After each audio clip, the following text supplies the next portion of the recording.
Hello, Simone. Today we are going to be talking about an interesting topic. One is new forms of crime and crime waves that are hitting major American cities at the moment and transforming the nature of business in these cities.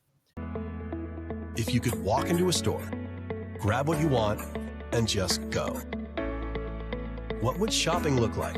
Oh my God, call the police! Welcome to Amazon Go.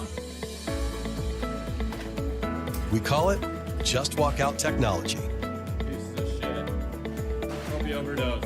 Recently, Wait, what? so there was a TikTok trend that was called the chase money glitch. Twins, I'm not even gonna lie. I'm not even supposed to condone this type of behavior due to the direction that I'm trying to project my life in. But that chase bait play looking too sweet right now, twins. No cap. If I could just hit one chase bait play. Fuck, man. They really told me to tap in. Next day I was supposed to clear. Look at my account, yo. Cause I have $30,000 in credit card debt. When they call, I tell them I can't pay it back yet. Credit card debt. I'm so excited about this. Is that despite what people think, there is actually pretty strong evidence that crime in the current day and age is at one of its highest levels in human history. That's meaningful because normally the trend is, oh, you watch the news, you think crime is so bad when really crime has never been lower and But if you violence look at has the never been statistics, lower. crime is going down. Just to quickly know where this number comes from, specifically what they do is they correlate crime rates across cultures with homicide rates, which are much easier to track in absolute amounts. Right, because many people have things stolen from them and just never report it, or even that reporting just gets lost. And so it's not good to use And then what that. they do is they correlate the homicide rates with correcting for survival rates due to advances in medical technology. Mhm. And when you correct for that, what looks like a drop in crime rate is actually a quickly rising crime rate. Right, because the issue is that in what really we were looking at was, oh, our hospitals have gotten a lot better. It's not crime has gone down. It's that now when you get shot, you're more likely to live, which is nice. I And guess. we're also be going over a phenomenon where police have basically given up, or it looks like from the data, Oh. people are just not being convicted anymore. Can you blame them? Also, a lot of Oh, people are I getting don't blame elected. them at all. I mean, it's such a thankless job today. But let's get into the data because this is going to be a very data-heavy episode and Yeah. some of the individual claims here. Would you like to know more? Well, the statistic I wanted to find that I just thought was absolutely insane, but I'm going to find it somewhere, is that in NYC, your average retail store is being robbed on average once a day. Okay, so I decided to do the math on this. Since 2021, full year numbers of shoplifting incidents have escalated up to 59,000, and that represents a nearly 35% increase. So I took this 59,137 number, and then I looked up how many stores are in Manhattan, and there are 750, and that gives us any given store in Manhattan is robbed on average 79 times per year at this point. But the big thing that's changed recently, and they'll always talk about like, oh, crime rates are down to where they were before the pandemic, but that's just not true. Yeah. Actually, robberies have risen 5% year over year. As anyone who has been to a place like Manhattan would know, like Manhattan, now every store, everything is locked up. Like everywhere you go, it is not like it used to be. You've been to like a CVS in Manhattan recently, Simone. Yeah, everything is locked up. You have to wait forever to get someone to unlock the shelf to help you, which is very annoying.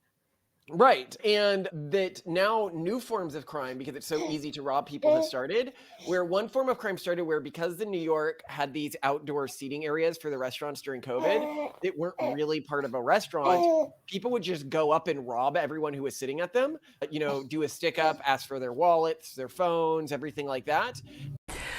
Well, outdoor diners, beware. This surveillance video shows what's starting to look like a pattern of armed robberies at outside restaurants. In this instance, two men eating at Marlowe & Sons in Williamsburg were forced to hand over their watches. There have been similar incidents at Birds of a Feather, also in Williamsburg, and Carbone in the Village. Police are trying to figure out whether the holdups are connected. And now they become more brazen, and they're moving into, within the swanky parts of New York, just going directly into the wealthy restaurants and just robbing everyone in the restaurant and then driving away. And this has become a new type of crime this year that, like, I guess people hadn't thought of doing before. Just no, this used to be. I always used to see this as, stick 'em up. You go in and you point a gun at everyone in a restaurant or something. There's that famous scene from, I think, a Quentin Tarantino movie that it starts with a couple being like, "No more liquor stores." What have we been talking about? Yeah, no more liquor store. And if it's not the Gooks, it's these old fucking Jews who've owned a store for 15 fucking generations. You've got Grandpa Irvin sitting behind the counter with a fucking Magnum in his hand. This place, a coffee shop. What's wrong with that? Nobody ever robs restaurants. Why not? Restaurants, you catch with their pants down. They're not expecting to get robbed. Customers, 1 minute they're having a Denver omelette. Next minute, someone's sticking a gun in their face. A lot of people come to restaurants. A lot of walnuts. Pretty smart, huh? I love you, pumpkin. I love you, honey bunny. Everybody be cool, this is a robbery! Any of you fucking pricks move! And I'll execute every motherfucking last one of you! I love you, honey bear. It's Pulp Fiction. There you go. So I always saw that as like the classic crime, but never happened. Didn't do this at fancy restaurants. Not historically. You did it at Yeah, you did it at a diner, but the smart people do it at fancy restaurants. I'm just glad people have come around. But cinematic magic and taking why wouldn't place. these people be doing this? Somebody's pointing out in the comments of one of the videos I was watching of this, that if you steal less than $1,000 a day, you're not going to get jail time in the US. But if you don't pay $500 in taxes to the IRS, your life gets ruined. Yeah. And and people are like, how, like, if you're from other places in the US, and I might play some video of like how brazenly these robberies are happening now, your initial reaction is like, how are people doing this without fear of being shot? And this it's Amazon Go. If you could walk into a store, grab what you want, and just go, what would shopping look like? Oh my God. Call the police! Welcome to Amazon Go. We call it Just Walk Out Technology. Take whatever you like. No lines, no checkout. No, seriously. Once you've got everything you want, you can just go. Stop it. You can keep going.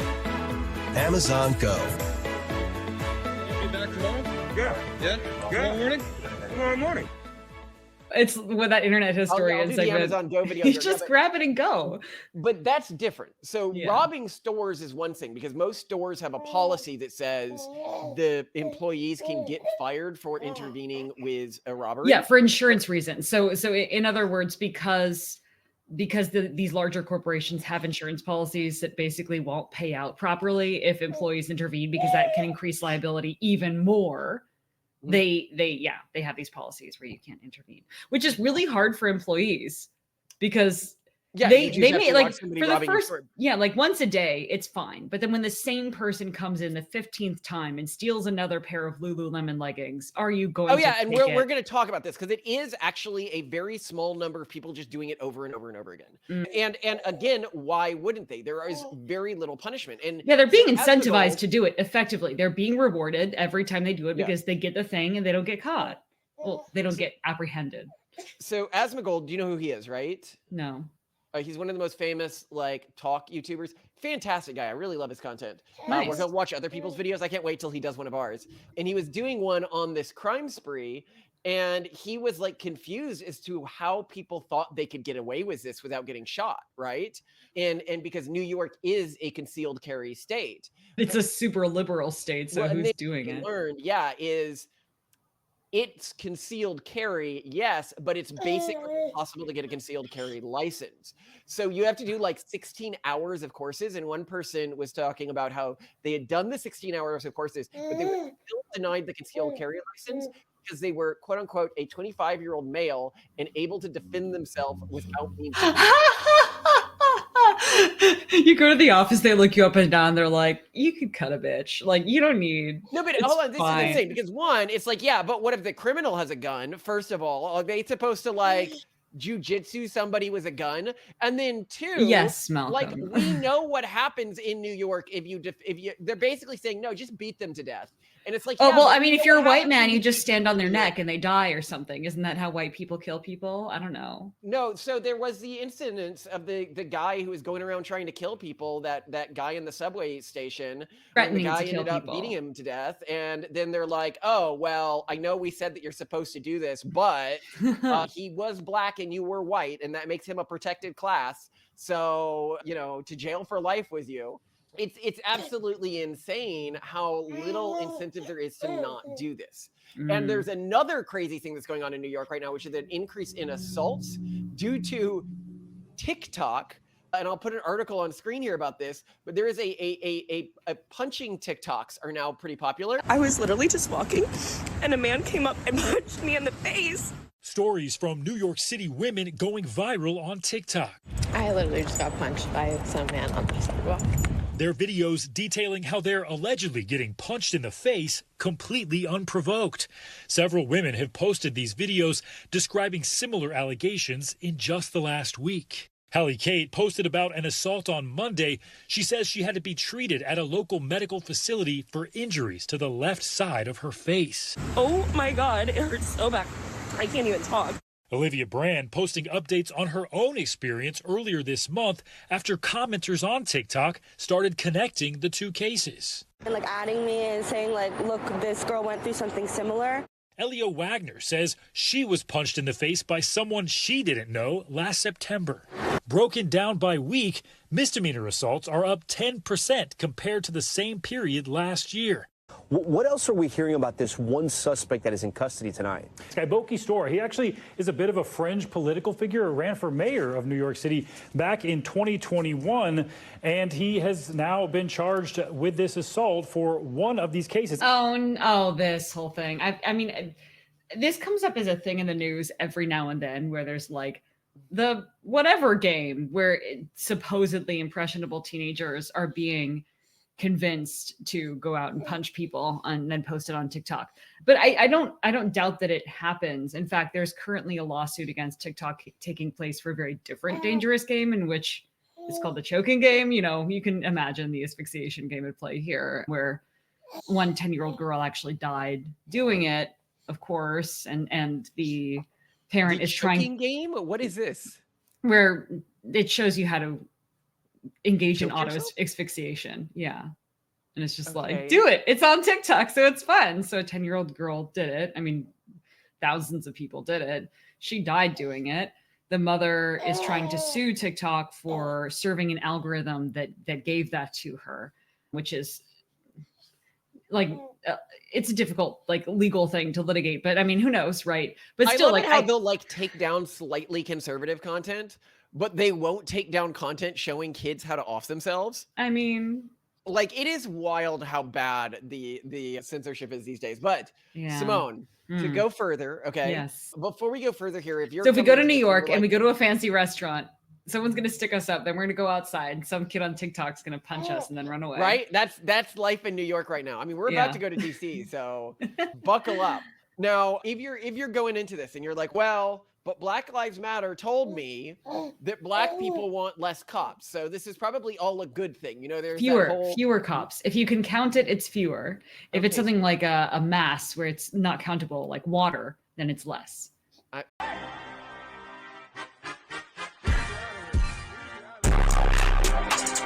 Okay, so less cops. Anyway, so there was this Simone, I'm not gonna fall for your erudite grammar, okay? I No. speak like a man, okay? An No. American. I use whatever word I want. Yeah. But anyway, so if you're like, but I was told by Black Lives Matter that and you know there's that horrible like cucked comic where it's the individual who got their bike stolen and they're like, I was sad because I got my bike stolen, but then I was happy thinking that whoever took it probably needed it more than I did. Oh. And it's like, wow, have you cucked yourself? When it turns out there's this one like Mexican bike theft lord that's selling them in bulk across the border. Well, no, Have you that's heard of what's this guy? happening. Yeah. It's not like a poor It's not just one guy, individual but took your bike. It's an industrialized stealing ring. Like, yeah. how dumb do you have to be to not understand how like basic types of thievery work? Stealing bikes as an individual isn't a good way to make money. The individual who stole your bike was making minimum wage, working for a drug lord, basically. Probably not even making minimum wage, probably being paid in small amounts. In New York? No, they can't afford New York minimum wage. Not in this economy. Not Gosh, in this Malcolm. economy. No. Being paid in meth. Another person who famously shared a similar sentiment was the celebrity Seth Rogen. Dude, I've lived here for over 20 years. You're nuts. Haha. It's lovely here. Don't leave anything valuable in it. It's called living in a big city. You can be mad, but I guess I don't personally view my car as an extension of myself, and I've never really felt violated any of the 15 or so times my car was broken into. Once a guy accidentally left a cool knife in my car, so if it keeps happening, you might get a little treat. Also, it sucks your shit was stolen, but LA is not some shithole city. As far as big cities go, it has a lot of homeless people. I mean, a lot going for it. He's also a pretty rampant antinatalist, so there's that. I mean, it's pretty obvious that society is going to become a lot better as people like this remove themselves from the gene pool. So, you know, that's one of the many reasons why I'm actually quite psyched about fertility collapse. I still don't want kids, yeah. It doesn't seem that fun. And most of my friends who are parents, God bless them, spend a lot of their time talking about how much they don't like having kids.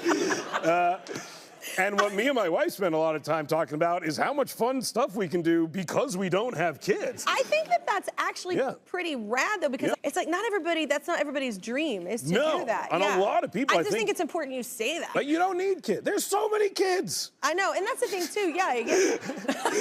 Who looks at all the kids out there and thinks, I wish there were more kids? No, I think there should be more voices of that you don't need to have kids. Yeah, you don't need to have kids. Also, like, won't the world not be here in 30 years? So. Are we all gonna die? If only. But the truth is no. While you are being told by progressives that blacks don't want police in their communities, I'm going to read a quote here, and this is from SciPost, a very centrist organization. Most black Americans favor maintaining or even increasing local police presence and funding, according to a recent study published in the Journal of Criminal Justice. Surprisingly, this preference is more robust among black Americans than non-black Americans. It holds steady regardless of changes in crime trends or information about policing reforms. Support for police, however, is reduced by negative feelings towards police and perceptions of unfairness in police procedures. So black Americans are more pro-police than white Americans. And they want, on average, more police in their neighborhoods, not less. Okay? That's fair. Yeah. The idea that they want anything else is not just a fiction, it is a lie that victimizes black communities. Yeah. We're seeing people that are actually in a lot of these poor communities outside of the ones doing the crime are not defund the policers, okay? They know they need the fucking police. It's always upper middle class people that think they have some kind of solidarity with poor people, and so they want to take their right to safety away from them. They're like, oh, we're going to try to help you. We're going to make your life better. You're not going to get arrested anymore by these mean police officers. It's crazy, man. And the reason why they don't get it is because they live such sheltered, privileged lives that they've never needed police. It's never been a problem. Okay, so let's start with that. But now we are going to go into the stats, and I'm going to be putting some graphs on screen here, and we're going to have a lot of fun, okay? Stats. And this comes from an Aporia piece called Murder as a Measuring Stick. And Aporia, we know Matt, who runs it. I actually think he stepped down, yeah. Yeah, but anyway, great magazine. I remember the last time we went to it because we were mentioning it on the podcast, and I go to it, and the front page of the magazine is one of our child's faces for their front page article that day, and no one had asked us. No, I had sent that to Diana Fleischman, who wrote the article. Oh, you had? Okay, I hadn't. Yeah. I was just like, what? But anyway. No. I want everyone to know how cute our children are, Malcolm. Of course. Comparing crime rates between countries and across time is hard. Definitions shift. Unpunished crimes go unreported. The quality of statistics varies, and what constitutes a crime changes. And they had a citation on the unpunished crimes go unreported part. The exception is murder. Both its definition and the reporting are consistent between countries and across time. Hence, murder rates are often used as a proxy for crime rates, and they have a citation there as well. And this is when you're dealing for very, very long crime rates.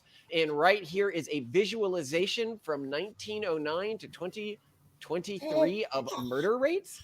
And even when you are not adjusting for medical advancements, which we'll get to in a bit, we right now are above the average murder rate from 1909 to 2023. Whoops. It shot up massively in the early 2020s. And it looks like what you actually have here is a scenario in which the murder rate goes way up. Then you'll get a slight dip. Then it goes way up again. Yeah, what is that? It seemed like there was murder season. What is going on there? Oh, it's summer. Sorry, I forgot. No, it's summer. There is like murder season, but here what I actually expect is happening when I look at where the rates go way up again is it is as a result of the lead. When they started using lead in But then but it went up and down and up and down. Like I don't think it should just go up and down at all. This is over centuries, Simone. Oh, okay. Sorry, I should pull this it does go up and down over a century. We're talking decades apart. Oh, so when it goes down for that big thing, it's the lead, and then it looks like it was from leaded gas. If you overlay this big middle rise in crime rates, it's probably due to leaded gas. Yes, of course. That makes sense. And you had a huge decrease in crime rates after. So basically, crime rates are constantly going up from like 1909 to like 1933. What happened in 1933 that depressed the crime rates and then led to them to continue to be depressed? The Great Depression? World War I and World War II. Oh, yeah. Oh. And that did 1933, though? We didn't go to war in 33. Okay, so my internal memory of dates is not very good. World War I started, the United States joined World War I in 1917, and we ended our involvement in 1918. And you still see a pretty sharp rise in the crime rates after that. So I'm going to retract that being the main reason for this depression in crime rates. As for the ban on leaded gas, that happened in 1973, and as you can see, the rapid decrease in crime rates began exactly 20 years after that, which is, I think, about what we'd expect. That would be great, But now we are dealing with a massive uptick in crime rates, and the rise we are seeing looks like it might be faster than any of the previous rises that we've seen. All right. Although the murder rate is insulated from reporting and definition shifts, it is very strongly affected by medical care, both improved techniques and better access. A fatal injury in 1960 might be easily treatable today. To put it in concrete numbers, if aggravated assaults in the United States had been as lethal in 1999 as they were in 1960, the murder rate would have been 3.4x higher. Whoa. So, okay. When you're looking at this graph, adjust the more recent ones by 3.4x, meaning that basically rates have, we'll get into what we've actually seen from rates. And I'm going to put a graph on screen here so people can see the rise in lethality. It basically directly correlates with the drop in homicide rates that's being recorded. Taking this into account, I would estimate that a murder today represents 4 to 5 times as much crime and disorder as a murder in 1960, and probably 10 times as much as a medieval murder, with early 20th century somewhere in between the two. As such, today's murder rate being comparable to that of the 1960s represents a colossal failure of justice, with overall crime and disorder being several times higher than it was 2 generations ago. Why does this matter? The major costs of crime are not from murder, because murder is rare and highly concentrated in a few demographics. They are from more common crimes like assault, mugging, burglary, housebreaking, and rape, as well as general public disorder, both directly and in the huge costs people pay to avoid it. Murder is a reasonably good proxy for these things in the short run, because all crime and disorder tends to go together. But the ratio and this is something of murder, I just want to highlight. I had never thought before about the cost of crime when you consider how people live differently when they anticipate crime, the things that they don't do to avoid crime. And that really Oh, and there's a sits with me huge now. article we could go into on this that's really interesting that goes over how in countries like Japan and Korea, where you don't have as much crime, there are not big dead zones in the center of major cities. But Mhm. in the US and parts of Europe, there are, where, you know, there'll be zones in the center of cities like just people don't go because they're dangerous. Right. And this is not a universal phenomenon. It's a phenomenon unique to high crime countries. Right. A murder rate of X, even in the recent past, corresponds to a lower crime rate than the murder rate of X today. Discourse about crime and its prevalence must take this into account. Now, here they have a very long explanation about why in the United States the homicide rate is higher, but the overall disorder rate is not higher, because this is true in the United States. We just have a uniquely high homicide culture in our country. Well, God bless us for being so effective, right? You know, at least we get the job done when we do it. Obviously, progressives will be like, but this is because of our gun laws, but that's like objectively not true, because Canada has similar gun laws and some other countries have similar gun laws, and it doesn't lead to the same rise in crime. So no, it's not due to our gun laws, it's due to a cultural phenomenon. In this article, they go into a fairly detailed number focused argument based on HBD, which I am not going to get into. But third rail. They're more third railedy than I'm willing to go. I actually was hesitant to write for them, because I was like, I can't be. We actually thought when we were originally doing this podcast, we were going to do it as an Aporia podcast, like to work directly with them to do it and be funded partially by them. But we just couldn't bring ourselves to do it because I didn't want to be connected with the HBD stuff. For people who don't know what HBD is, it's human biodiversity, basically. A euphemism. The theory that there are intergenerationally large and persistent genetic differences in behavioral patterns across ethnic groups. I just don't want to touch it. I don't see any reason why I need to argue that particular third rail. So wait, why am I missing here? Okay, yes. If the Western criminal justice systems were merely as effective as they were in 1960, and Western populations have a similar genetic propensity to commit crime, we would naively expect crime to fall over time, as has happened in Japan, for the following reasons. Obesity, despite being of lower socioeconomic status and intelligence, by the way, the reason they point that out is because being lower socioeconomic status and lower intelligence increases the probabilities that somebody will commit a crime. Yeah. And you can look in prison systems in that, and actually the types of crimes they commit change. Yeah. So for example, the rate of being a rapist goes up really high in proportion to how low your IQ is, and goes down with how high your IQ is. Which again reminds me of that girl who's like, well, if I can't buy it, guess I'm gonna steal it. Yeah. just like that whole dynamic summarized. Oh my God, I saw the most hilarious low IQ crime thing that happened recently. Wait, what? So there was a TikTok trend, and I'm gonna see if I can find some video of this, that was called the chase money glitch. Oh, wait, that was real? I saw people making Yes, fun I'll of explain it. to you how it works. It was check fraud. It was check fraud. What they found was this really cool glitch where you could deposit a check for money that you didn't have. And it took the bank like 30 minutes to realize that the check had bounced, but you could withdraw that money in cash before it bounced. And so this is how the chase money glitch worked. And people thought this was free money.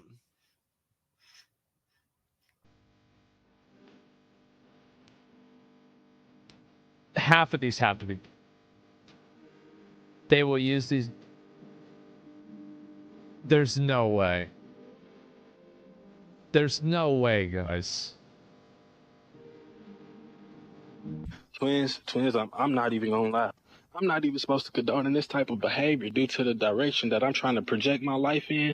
But that Chase bait play looking too sweet right now, twins. No cap. If I could just hit one Chase bait play, I could buy so many shabigs. Like, twins is hitting for 30, 40 balls, 50 balls. Like their plan is to do some kind of scam and then retire for the rest of their lives on the $12,000 that the scam is going to make them. His comments are just filled with people either claiming no more they've 9 to done 5 this glitch or fishing for victims. If you got chased, let me know. Someone PMO. If you got chased, let me know. How do you withdraw it all at once? Yeah, I saw. And then they a found joke out about later that. I didn't that know it people wasn't actually free did money, this. that they had to find a way to pay it back after they had spent it all. The bank had their social security number and place of work and address. They didn't know that. Yeah, they know where you live.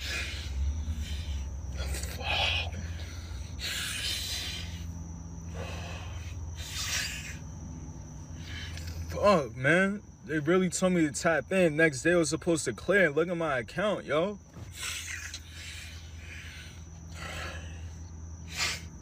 Cause I have $30,000 in credit card debt. When they call, I tell them I can't pay it back yet. Credit card debt. Tomorrow I may buy myself a dining room set or this Boba Fett. Credit card debt. This is an incidence of crime by stupidity. I mean, I love, like, I part of me wonders, like, what's going through their head. And I was watching an Asmongold video on this as well, and my general takeaway was his as well, which is that they just do not understand at a base level how a bank works. To them, a bank is a money machine, and if there's a glitch in it that's giving them the ability to access more money. I mean, they've never taken out a loan or anything like that. They don't understand these concepts. If there is a way to get the bank to just give them money, then why not, right? And there's these videos of them just like incriminating, like twerking and stuff out in front of a bank with like cash, like cash thing on their arm. No, all cool. I don't think you do. Wait. You think it goes like this? That's how they did it. They'd like spread out the cash on their arm. No, you go like this. No. You know nothing about like the Riz and the drip of the younger generation, Simone. There's no way. You're like an old lady. How do you put the bills across your arm? You gotta do it like they used to do, or you ain't got no Riz. Okay, interesting. Well, anyway, though, this did blow my mind because I did not know that obese people are about 20 to 25% per 5 BMI less likely to commit violent property and drug crimes than their normal weight counterparts. So amazing. You know, if you walk by a fat person on the street, you can be 20 to 25% per 5 BMI less worried that they're I'm gonna be honest. When I see people that my brain recognizes as threatening and I move to the other side of the street, they are never obese. They're never fat. It's true, because it's the wiry ones you have to watch out for. Well, I look for the wiry ones or the ripped ones or the ones who look like that, you know, the meth gets in this sort of skinny cocaine sort of stuff. Anyway, I'm going to read this whole thing here because it is actually interesting in the way it's argued. Yeah. So obesity, despite being of lower socioeconomic status and intelligence, obese people are much less likely, about 20 to 25% per 5 BMI, to commit violent property and drug crimes than their normal weight counterparts. The evidence isn't overwhelming.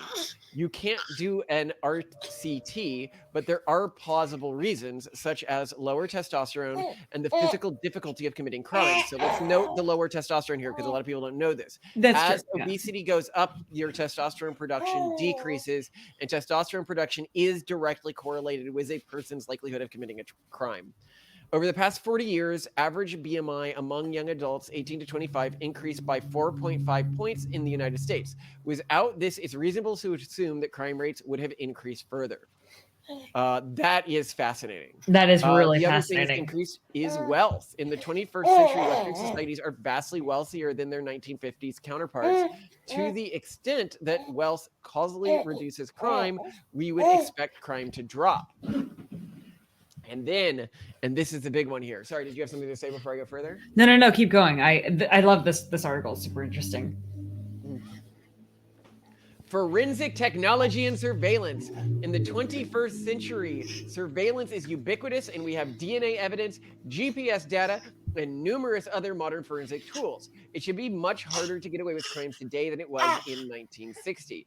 And since the vast majority of crime is committed by repeat criminals, who it should be easier to apprehend near the beginning of their sprees, one would naively expect this alone to be a reason for significant reduction in crime. But clearance rates have instead plummeted. It's much easier for the typical criminal to get away with it. How much worse would this be without technological advances? And here is one of the things that gets absolutely wild. If you look at the rate of prosecuted crimes, okay, from 2015 to 2022, it's just crashing. Like the police are basically not prosecuting crimes anymore. Well, and I think that's because a lot of the attorneys general are saying stop. They're telling to them give people an idea of stop. how big of a difference this is from 2015 to 2022. Okay, so this is the clearance rates for various crimes. So the total number went from 17% to 6%. Assault without injury went from 16% to 3%. Assault with injury went from 25% to 5%. Public fear, alarm, or distress went from 26% to 3%. Shoplifting went from 36% to 14%. Harassment went from 28% to 4%. Stalking went from 35% to 5%. It's basically not being prosecuted anymore. If you look at something like residential burglary, 10% to 4%. In every case, it's more than a 50% drop.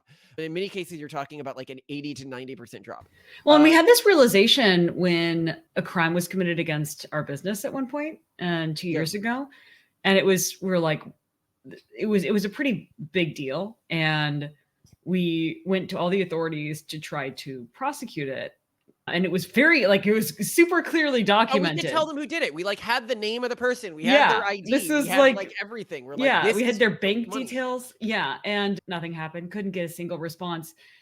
And then of course, after hearing all these stories about, people being stabbed in San Francisco regularly, friends we know who live there and things of that sort, we're like, well, okay, so we live in a world in which we cannot expect protection, which is interesting, because that feels like it's the beginning of a collapse of society. Well, I mean, isn't that what the government does? Theft of a vehicle, for example, like if your car got stolen, that went from 9% to 2%. So it was already pretty low. 50% reduction, and this is over a period of only, I want to say 7 years. 7 years.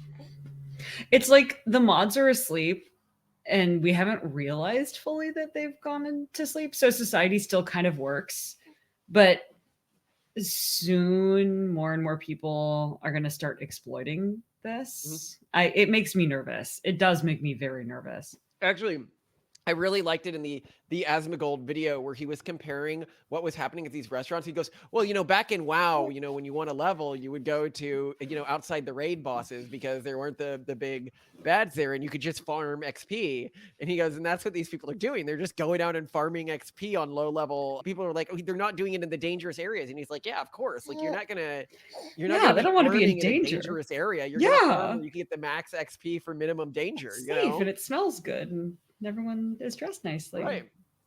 Them that not everybody can fit inside the restaurant. That's why you have these massive outdoor dining sheds. Well, it's like, no, people do this in games, right? It's like you go outside a dungeon and you farm the mobs outside the dungeon if you don't have a raid. Like, no, I mean, I get how it happens. Like, it makes sense. Like, and it's smart. People did this in Scarlet Monastery. Yeah, exactly. So because there's like only one of them.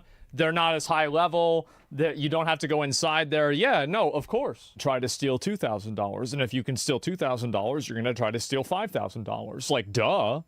Well, of course.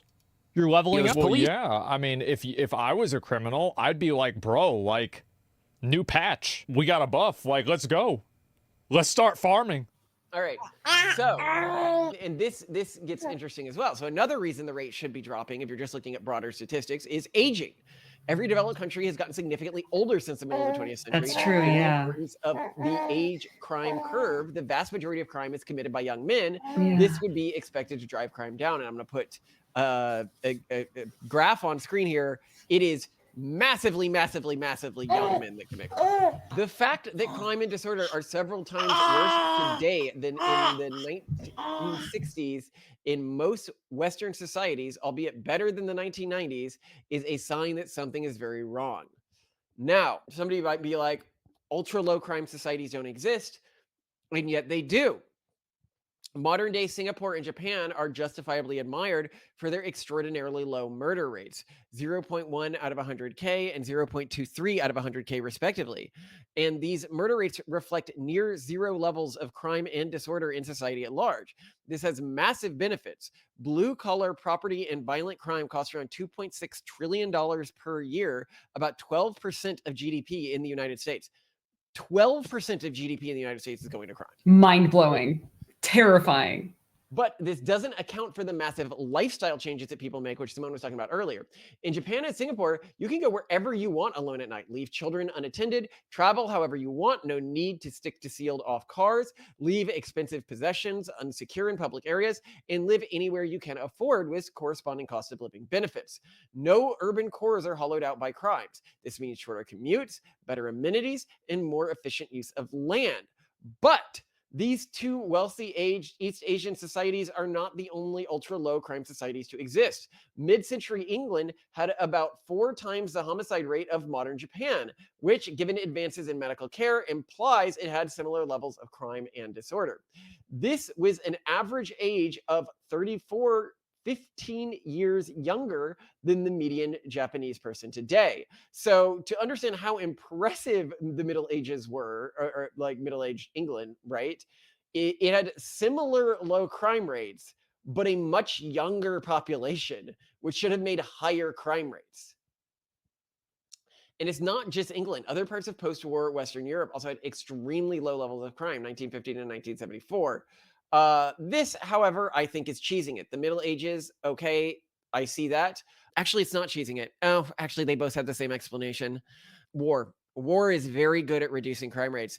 So, of course, I'm going to look up to see if there's any statistics on this, and I found one study that showed an 18% reduction in amounts of crime during war times, which is less than I expected, to be honest.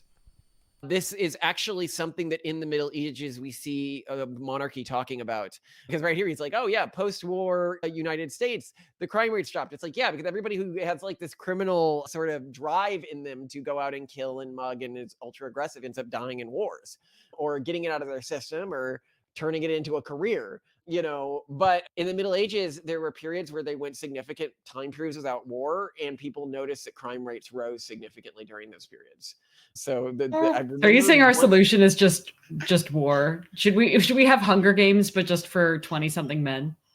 Yeah, they'd do it. They'd do it. Yeah, if there were voluntary Hunger Games for 20-something men, and you could get famous like on TikTok for doing it. Yeah. Well, I mean, didn't Mr. Beast get in trouble for this whole like Squid Game thing, where a bunch of people went and did a bunch of stuff that I guess sounds really unpleasant, but because you could, I'm sure people I don't would. care. I just want to watch a bunch of like angry 20-year-olds who might be stealing my car murder each other. Like, I think that'd be fantastic. I think they would enjoy it too. A lot of them. A lot of people would genuinely enjoy that. That is one thing I'm going to push for. We used to have dual laws on the books in this country. I would watch it. It would all be voluntary. Oh my gosh. Yeah. Is there research on whether duels, when they were legal and there was a system for them, reduced, I don't know, we'll say like unstructured or spontaneous crime? Oh, I'm certain they did. Yeah. I mean, what are duels but like a structured excuse for a crime of passion? Like, oh, you slept with my wife. Okay, let's duel, It wasn't even that. It would be like, you dissed me. Let's duel. It was often pretty bad. Post-war Western European countries were among the safest on Earth, comparable to much older, much wealthier, and much more forensically sophisticated modern Japan. There's no technical reason why Western European societies today shouldn't be this safe and reap the benefits beyond a lack of will. There is a reason. There's genetic reasons. Like, if they want to talk about like HBD or whatever, I mean, we can talk about the white populations that my ancestors came from in the United States, and these were very murderous populations. Murdery. Yeah, famously murdery. And I think that what they might be confusing is looking at cross America population samples from these periods, where certain communities in America during this time had really low crime rates. The Puritan communities of New England had incredibly low crime rates. The German immigrant communities of like the Midland areas and the Quakers had low crime rates. But the greater Appalachian communities had really high crime rates. There's one of my favorites from American Nations. They were talking about how there was like a class of men in these communities that would sharpen their nails to be like. I think that was actually an Albion Seed. Maybe both of them talked about it, where they took pride in, yes, having uniquely sharp nails so they could gouge out people's eyes in brawls, basically. Yeah. This is my eye gouging nail. This is my eye gouging finger. So I couldn't find the exact quote from American Nations just by Googling. However, However, I was able to find a fantastic Vice article on this tradition titled Rough and Tumble, the Deeply Southern Tradition of Nose Biting, Testicle Ripping, and Eye Gouging. So, and this is something that's been largely forgotten, that there was this really form of martial arts called rough and tumble that was common in the greater Appalachian region in America. And just because this faction of American culture was never a dominant cultural faction in terms of media production or involvement in the arts, we don't remember how common it was or how developed this method of fighting was. So to quote the article here, in 1806, Englishman Thomas Ashe wrote an account of his visit to Wheeling, Virginia, where he witnessed a fight between two working-class men that he would remember for the rest of his life. The men, one from Kentucky and one from Virginia, argued over who had a better horse, a somewhat standard debate in the booze-filled outskirts of small towns. Not willing to acquiesce to a difference of opinion, the men, along with the Englishman Ashe and a large portion of the town, took off to a track to test the speed of the two beasts. Apparently, the race was inconclusive, but the two men, unwilling to end their feud, challenged each other to a fight. They agreed to, quote, tear and rend, end quote, rather than, quote unquote, fight fair. Ashe watched in astonishment as the Virginian took the Kentuckian to the ground and from a mounted position grasped his hair and stuck his eyes down the man's eye sockets. But the Kentuckian recovered and rolled the Virginian off of him. Once on top, the Kentuckian leaned over and bit the nose off the man for Virginia, but the fight was not over. The man for Virginia took the Kentuckian's lower lip between his teeth and ripped it down to his chin. Then the fight was over. The man for Virginia, sans nose, was carried off in victory, while the Kentuckian headed to the doctor, his eyes damaged from the attempted gouging and his torn lower lip lay flopping around his chin. This fight was not an anomaly, but rather a tradition of fighting that was particularly common in rural parts of the southern United States in the 18th century. Rough and tumble was the name given to no-holds-barred fighting in the southeast region of the newly formed America. Betting was prevalent and rules non-existent. Contestants could kick down an opponent, knee to the groin, bite, and even scratch each other with fingernails sharpened for just such a purpose.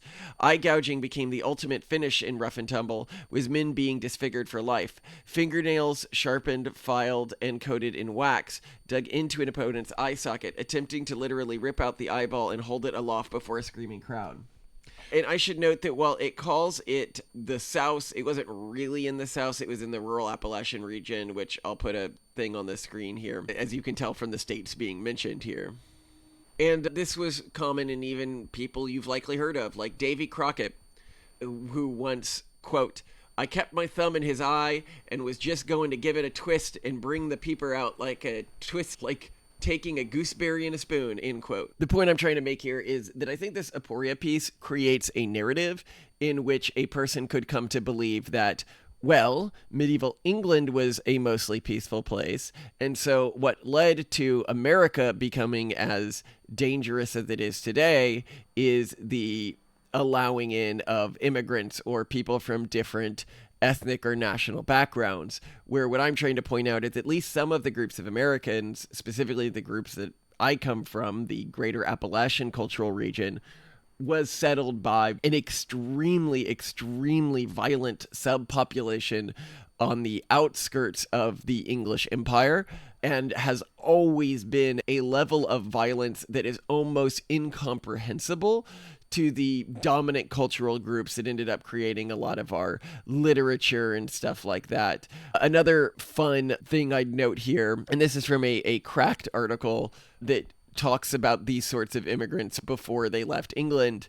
It was pretty common for audiences in the late 1800s to early 1900s to pelt the performers with deadly objects. Singers, actors, or comics had only moments to win over the audience, and depending on whether your act was bombing, the crowd had their own way of trying to kill you. In London, they threw pig bones. In Glasgow, it was known for throwing steel rivets. But as long as it hurt and left a funny wound, savage crowds didn't really care. Dead cats and dogs were flung at the performers, which is almost as fascinating as it is monstrous. Were the cats killed on the way to the show just in case the band sucked? Were dead cats sold there? How did man ever survive an era, however brief, where animal corpses were used as a dislike button? Very different from they took a lot, they gained a lot of status from it. It was a good way to gain status, is go and to have this gnarled grizzly nail that has eye gunk under it from somebody else. Do you like this visual? Yeah, I'm not all right, so they argue a different reason that this is happening than I argue, which is war. War is a good way to get rid of people, but I actually don't hate their argument. I think it's probably a big contributor to this. Well, can't both be true, but let's present their argument.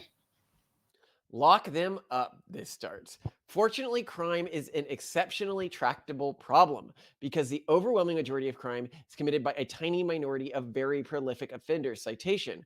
For instance, in Sweden, 1% of people are responsible for 63% of violent crime and convictions. Citation. When I say citation, just go to the original article this is coming from and you can read the citations. With about half of all convictions being accounted for by people with 3 or more previous convictions. So I'm going to read that again so people can really grok that, okay? 1% of people are responsible for 63% of violent crime convictions, with about half of all convictions being accounted for by people with 3 or more previous convictions.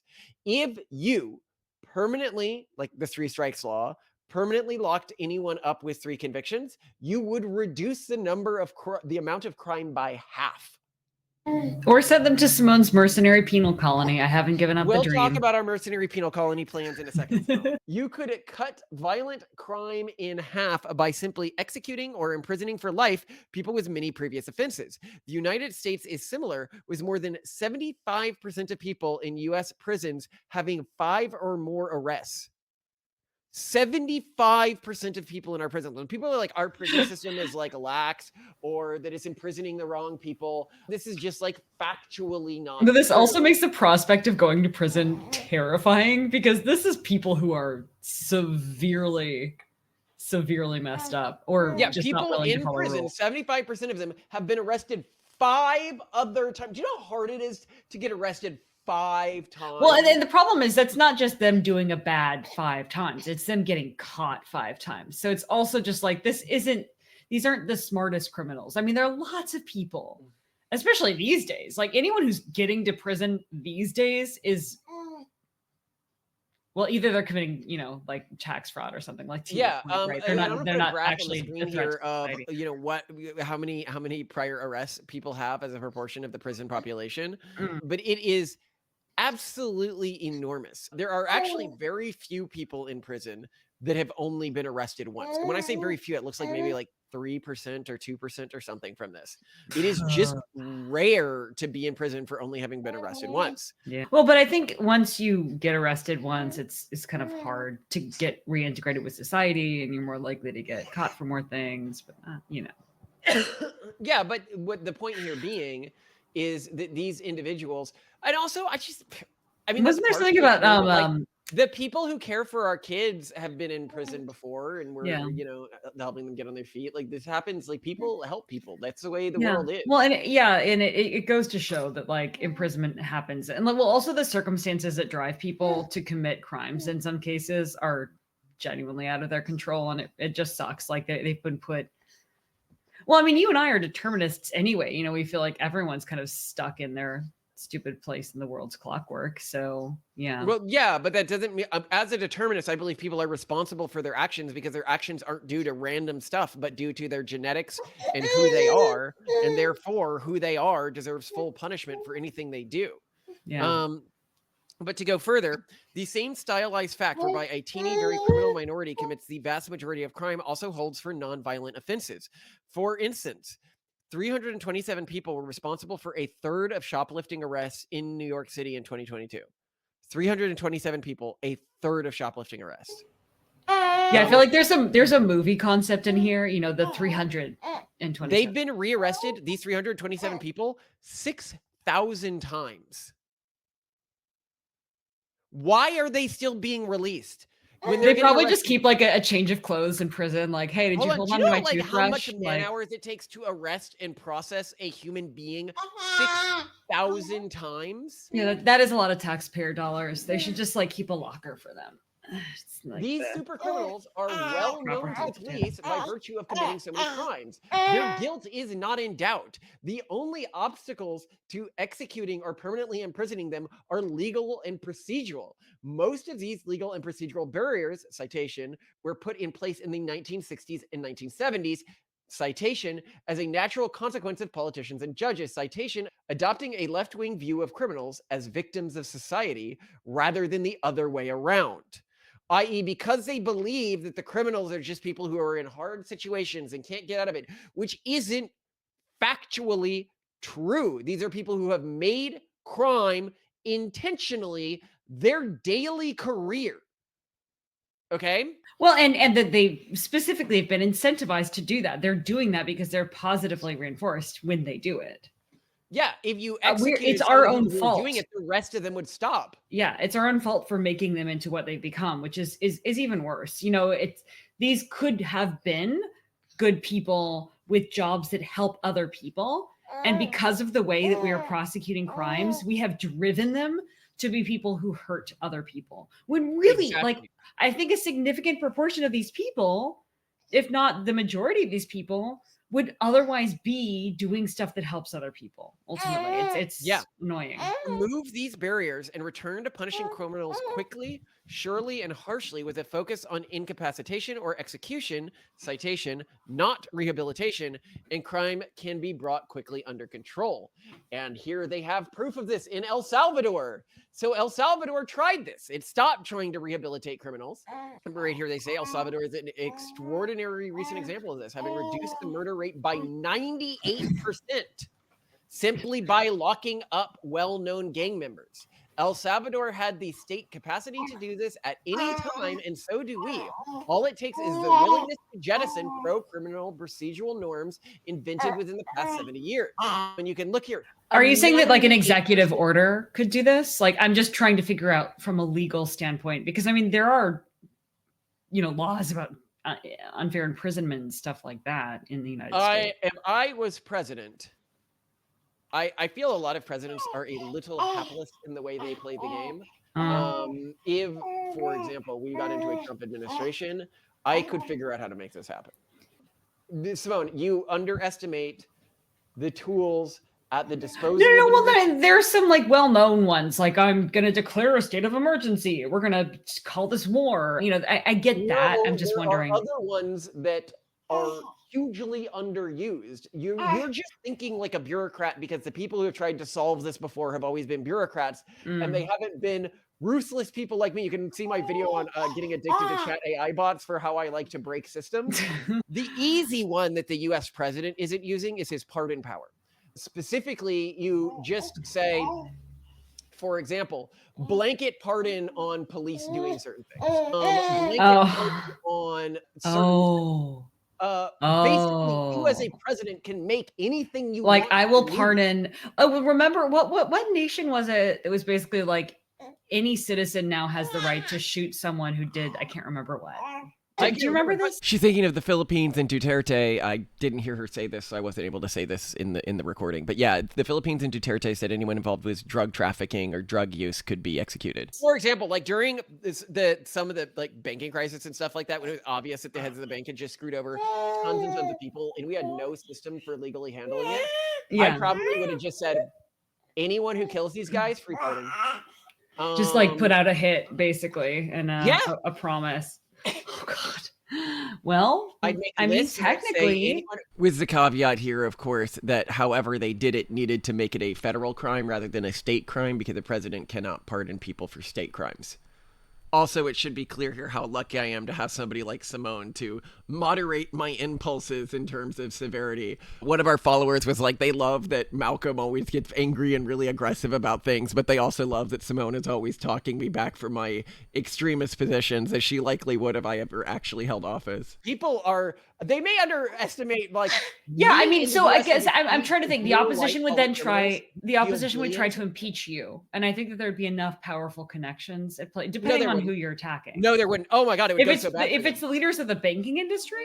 In the United States, if you took out after losing billions of dollars. And keep in mind, billions of dollars, you can translate dollars to debt. Yeah. When you remove, I think it's something like, I can't remember, something like every $500,000 you remove from the economy, somebody is dying, functionally speaking, because that money was removed. Billions of dollars is killing more people than the biggest mass murderers in our country's history. It's 9/11 attacks style murders, and this is done regularly by white collar criminals. And they need to understand that there are consequences for this, in the same way that in China, corruption is sometimes punished with extreme, executions and stuff like that. And I think in the United States, these people just feel like there's no consequences. Their companies are so big, the government's going to bail them out, blah, blah, blah. They'll always be ultra wealthy no matter what, no matter who they abuse, no matter who they hurt. And you're like, oh, then the lefties would come and try and impeach you. Do you know how effing bad that's going to look to the electorate? If the lefties are standing up for the big bankers who lost billions of dollars for the individual Americans who expected a golden parachute. I know. I'm just saying that those really, really wealthy bankers with a target on their backs have a lot of connections that would be financially incentivized to try to impeach you as president. Right. But what I think you are missing, because we have seen this as people who have played in the political space and have played in the broader American, like how to change the world space, money does not give you that much power. You get a marginal additional increase in power, but the truth is power. I don't know, man. I think this may change, but the way that our elections work now, I do think that having more money is important. No, they could go, and this is the problem that you're missing here, right? Yeah. So what you're assuming is what the bankers are going to be able to do is go to politicians and say, I gave you money in X campaign, listen to me and impeach them, right? Here's the problem, Simone. Mhm. Most of the heads of the banking system haven't been giving money to everyone. They've been giving money to people in strategic races, which rise in power was in party politics. They just don't have the cachet. You're like, well, maybe they could go to all of their rich friends who do have the cachet. But what you're missing here is that the rich friends who bought that cachet did it with company dollars for company purposes. So, for example, they can't go to the head of Shell and say, use Shell's lobbying group to put pressure on them, because Shell's lobbying group exists for specific projects for specific reasons. It's not a general in the pocket of the CEO lobbying group, okay? They would find themselves very quickly with no power. The only power that the ultra wealthy have is in terms of blackmail, i.e. Epstein. Other than that, no. And people are underestimating the president's ability to make these kinds of massive changes. Now, here's the challenge. People are going to say, well, what about false positives? You can't just like go executing criminals. And this is the problem with executing criminals. We make it too expensive in the United States. You get all these retrials, all of these, death row stuff. Yeah, I think that the cost of executing someone is it's way higher. Imprisoning them for life right now. Oh yeah, by a long shot. I think like by many times over. It's just punitive at this point, which really means we need to develop. And I think if Elon gets this efficiency department down, we need to develop a more efficient form of mass execution.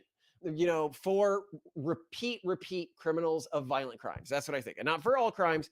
Repeat violent criminals. Okay, so what, you want to bring out the death bans, the execution bans? Yeah, death bans. That's what China does. Just do what China does. They use that for like thought crime. I think you need to be very clear here. This needs to God, be whenever I hear thought crime, I just picture like a ditzy woman. So bad. But the violent crime, when people hear this, what they're thinking about, okay, and this is really important, is they're thinking about the individual who might be executed.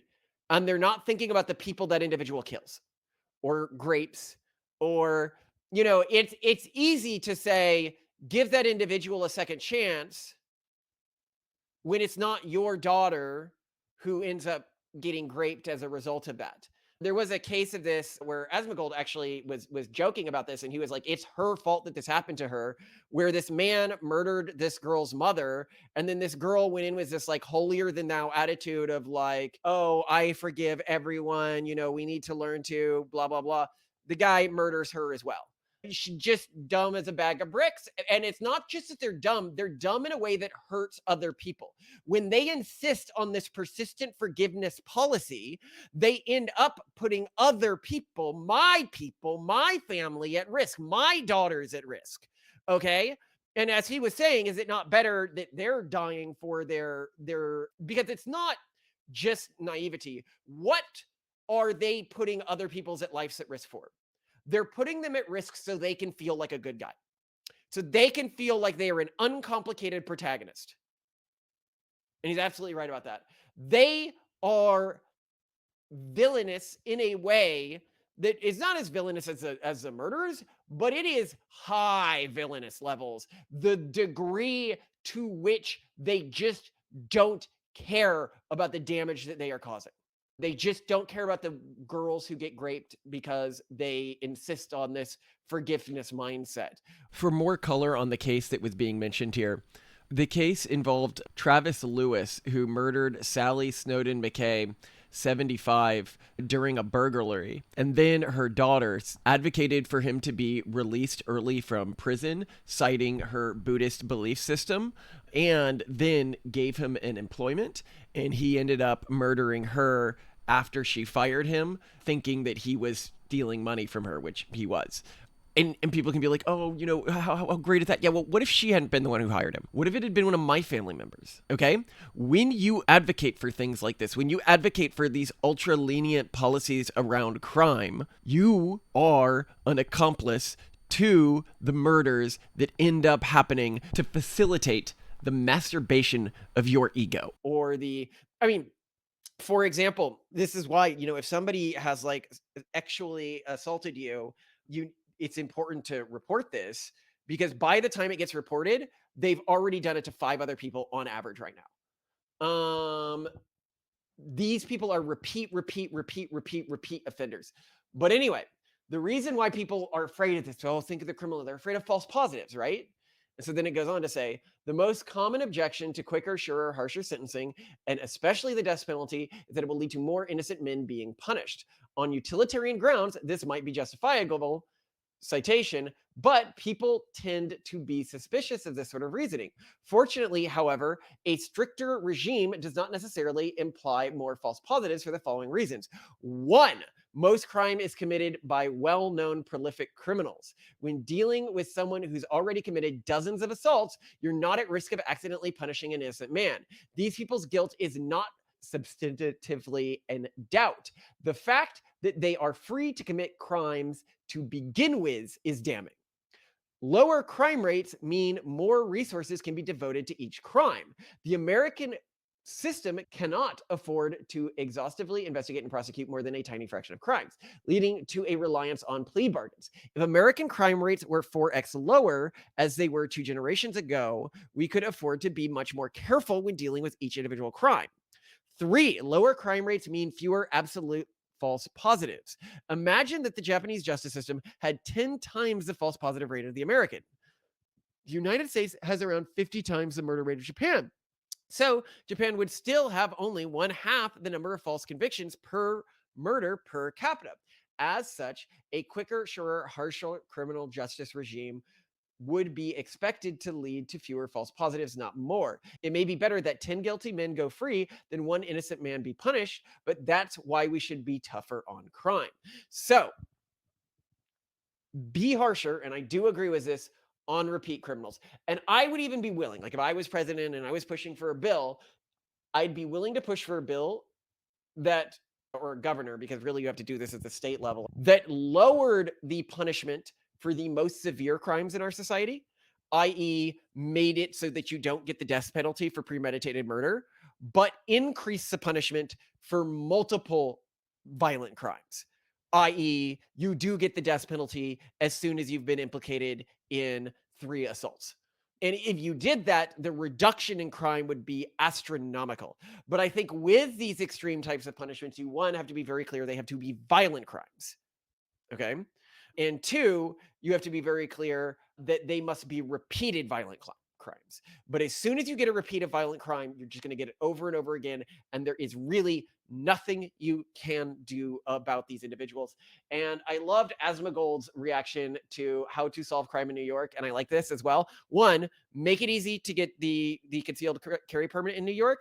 And two, make it legal. You know how in the US and Pennsylvania and stuff like that, we have stand your ground laws. And I'd actually push that you are allowed to shoot a fleeing suspect if they have robbed you. Because right now, in most states, even states with stand your ground laws and stuff like that, If you were able to shoot them when they ran away, it'd be no problem. That's what you should be able to do. I think if somebody tries to rob you, you should be able to shoot them. Absolutely. Can't shoot someone fleeing, in my opinion. If you're stealing somebody's shit and you're running off with it and somebody shoots you, nice shot. if somebody comes and they rob you or they steal your car or they, as soon as their back is turned and they're running away with what they stole, you can't do anything about it. Because you cannot shoot. They're like, is their life worth less than the stuff they stole from you? And I'm like, yeah, it is. It is, because it's not just the stuff they stole from me. It's the crimes they're going to commit in the future, especially if they're doing this knowing that people might defend themselves. And I think that what people are missing here, and this is also, I want to say true of not just this, but I want to say grapes. You are allowed to shoot a rapist when they are leaving your house. It doesn't matter that they have their back turned to you. I think that we are way too much of a stickler on that point. I think that there are certain crimes that So I feel where this gets difficult is I could just shoot a random guy who may have been, alone in my house. There's no witnesses, there's no cameras, there's no nothing. And be like, oh yeah, he tried to rape me. Not tried to. Oh, sorry, he did rape me. But But this is the point here, is you just make then the justification of proof really high. And you're like, that would never work. But actually it does work. You can do rape kits pretty easily. Okay, so I seduce a guy. I voluntary sex does not create the same tear patterns rape creates. You can tell the difference with a rape kit. So no. Okay. And generally speaking, where these instances would come into play is people robbing someone in public or raping someone in public, or these wouldn't be focused on these like, oh, maybe not incidences. You would write it into law where it's very like, maybe you have to have multiple witnesses or something like that. But I think that we need to be much harsher in both the ability to allow people to react to crimes and this mindset of, well, but they're not currently in the act of committing the crime or blah, blah, blah. All of this nonsense where in Australia, this has happened where criminals have been able to sue landlords because they've gotten hurt on their property while they were stealing stuff.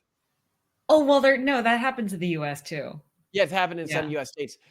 We need to create laws that strip someone of human rights while they are committing crimes if it is unassailable that they are committing a crime. And specifically here, I mean property crimes and violent crimes. And I think that where I am very strong in my delineation of crime types, when I say property crimes, I'm going to be clear here. Property crimes against individuals. So I do not think that companies should have the right to do this. You wouldn't steal a handbag. You wouldn't steal a car. You wouldn't steal a baby. You wouldn't shoot a policeman and then steal his helmet. Downloading films is stealing. If you do it, you will face the consequences. But I think individuals, if it's your car, if it's your house, but if a warehouse is being broken into or a store is being broken into, I don't think that the use of lethal force is justified. But I think that once you create these laws, it becomes much easier. Would I say for sole proprietorships? Yes, for sole proprietorships, I'd say lethal, i.e. I own a shop all by myself or my family owns a shop. That's different from a chain-owned store or something like that. And I'd also say that these crimes differ as well from intellectual crimes, i.e. intellectual property theft and stuff like that, which is really about corporate profits and not about specifically targeting individuals, which is just, a ridiculous thing to me. And I think that as a society, we have normalized the targeting of individuals at this point for a specific class of people. They just don't have any shame in doing this. But thoughts, Simone? Well, I don't know if I do exactly what you suggest, but yeah, I mean, something needs to be done. I'm still for penal colonies. I really hate the idea of Describe your penal colony idea. Well, if someone can't play nice with society here as it is, then just ship them off to somewhere where they're around other rule breakers like them, and they can all break rules together. And that's my idea. I feel like it's to me, it feels a lot more fair. Describe your penal colony for profit idea. Yeah, my penal colony for profit idea is for those who participate in this system and would like to also have an interesting life with maybe some higher upside benefits, join a penal colony that also serves as a mercenary unit, where you go and you then become a mercenary. So basically, she wants to create like floating cities or isolated parts in like northern Alaska, where everyone there is a repeat offender, but they are able to try to create structure of life for themselves, i.e. start businesses, run things, etc. They just can't leave the location. This becomes really important for people addicted to certain types of drugs, really important for repeat offenders, because it creates a system where they don't need to be executed and always have a chance of rehabilitation. Well, and for some people, I kind of think about it similarly to different types of kids. Right? Like a lot of kids, a stern talking to is enough to, sit them in the corner or just tell them that it's not okay. And let's talk about how you hurt my feelings, and other kids like ours respond to bops, right? Like knock it off, slap upside the head. And I feel like a lot of people need a bop-based society. They don't respond to this "you hurt my feelings" based society that we live in, and therefore they need to be moved to a bop-based society where there are, public hangings and there's the whipping post in the square. And in that world, they will do a lot better. And I just, it's sort of, you can sort for people who need that more extreme form of punishment. And if they all live together in a society, it might be a sufficiently ordered society. While at the same time, you're not really subjecting those who don't need that form of punishment to what would for them be overly cruel and genuinely terrible and unwarranted and not effective. So, I sort of see discipline in that way, like similar to the way we look at family-based discipline, which is look at the people, look at their inherited traits, look at their culture, and give them what they need. All right. Love you to death, Simone. Love you too, gorgeous. Oh. Which one next? The disappearing child in the city. Ooh, what? Okay, that sounds scary. Okay, I'm sending it shortly. Sending end recording. Somebody tweeted at us an image saying, "Is this a techno Puritan?" Click over on WhatsApp and you'll see. What? Okay, you click over on WhatsApp. I linked to their tweet there. Yes. Yes.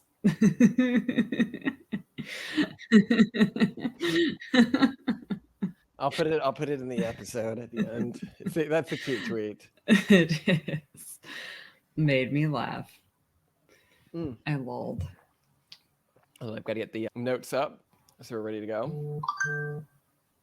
I'm so stiff in like personal situations that there was this period where I caught myself just saying lol when I thought something was funny in social situations. And I was like, oh, whoops, I forgot I need to performatively laugh instead of just say lol.